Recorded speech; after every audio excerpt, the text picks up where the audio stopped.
राधे राधे दोस्तों। छठ मैया पूजन का सूप कैसे सजाए, छठ मैया पूजन का सूप छाछ कैसे सजाए।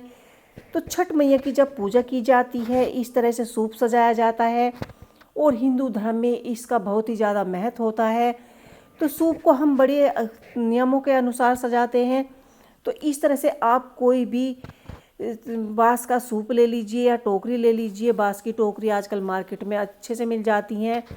वैसे आपको सूप पूजा वाला लेना है लेकिन वह छोटा रह जाता है। तो इस तरह से हम यहाँ पर एक सूप ले लिया है और इसे आप कैसे सजाएंगे, आप इसको हल्दी कुमकुम रोली से सजा सकते हैं और ये आसानी से सज जाता है। और सजकर इसके बाद ही आप इसमें सारा सामान लगा सकते हैं। तो ये इस तरह से हम हल्दी को घोल लेंगे और हल्दी को हम सूप में इस तरह से टीकों के आकार में भी लगा सकते हैं या फिर हम स्वास्तिक भी बना सकते हैं।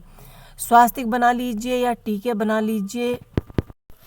और इस तरह से हम रोली से, चंदन से, हल्दी कुमकुम से अपने सूप को अधिक सजा सकते हैं।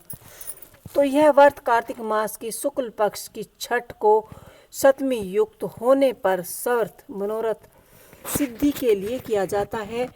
और पंचमी के दिन व्रत धारण कर संयस खीर का भोजन करें और पृथ्वी पर सोवे। छठ के दिन व्रत रखें।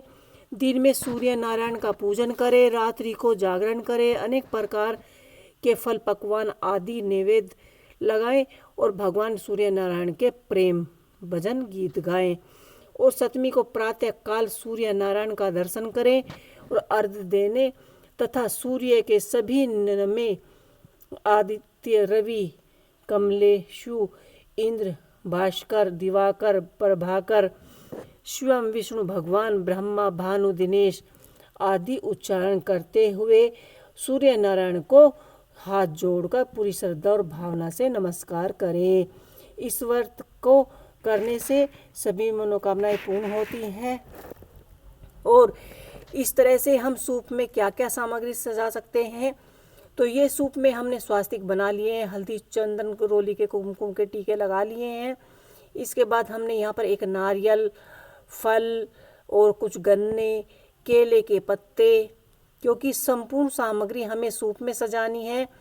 तो धीरे धीरे जो भी आपके पास फल सब्जी हो तो इस तरह से आप अपने सूप में सजा सकते हैं। सिंघाड़े, गाजर, मूली, केले, कच्चे केले, जो पक्के केले आते हैं वो भी, हल्दी गांठ, कच्ची हल्दी, अरवी, इस तरह से संपूर्ण सामग्री, सब फल, सब सामग्री आप इस तरह से सूप में रखें।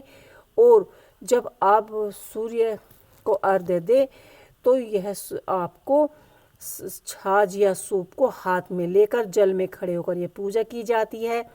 और यह सुबह सुबह निर्जला ही व्रत रखा जाता है, पूजा अर्चना की जाती है। यहाँ पर गुड़ के जो आपने भोग प्रसाद बनाया है उसे भी अपने छाछ में रख लें और एक देसी घी का दिया रख लें।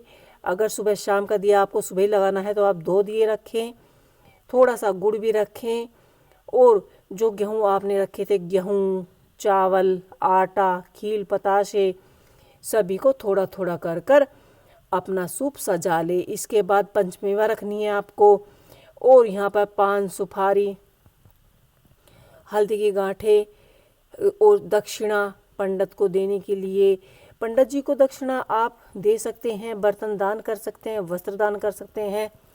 और जो हमने यहाँ पर सुराई ली है, मिट्टी के कटोरे लिए हैं प्रसाद भोग के लिए, क्योंकि इनमें रखकर ही प्रसाद बांटा जाता है और भोग लगाया जाता है। जो हम प्रसाद बनाते हैं उसे ही हम बांटते हैं और थोड़ा सा बचाकर अपने लिए रखते हैं, उससे ही हम अपना व्रत रखते हैं। तो खील पतासे भोग प्रसाद में जितने भी सामग्री आपको रखनी है इस तरह से आप रख सकते हैं। और सूप को अच्छे से सजाना है, सारी सामग्री इसमें रखनी है, कोई भी हमारी सामग्री छूटनी नहीं चाहिए। क्योंकि हमारी पूजा में कोई ना कोई सामग्री छूट जाती है तो हमारी पूजा संपूर्ण नहीं मानी जाती। हमारी इस पूजा में अगरबत्ती, घी का दिया, आम पत्र जो आप कलश पर लगाने वाले हैं, सभी सामग्री इस तरह से, फूलों की माला, या आप जो फूल होते हैं वे फूल भी ले सकते हैं या खुले जो फूल मार्केट में आते हैं वो भी ले ले। और संपूर्ण सामग्री अपने सूप में रख लें। तो इस तरह से हम कोई भी सामग्री भूल नहीं पाएंगे। अगर आपको मिट्टी का कलश की स्थापना करनी है, पूजा करनी है, तो आप वो भी अपनी छाछ में, सूप में रख सकते हैं। और दक्षिणा अवश्य रखें। और पूरे 3-4 दिन तक ये छठ मैया का व्रत चलता है, इसे पूरी श्रद्धा और भावना से करें।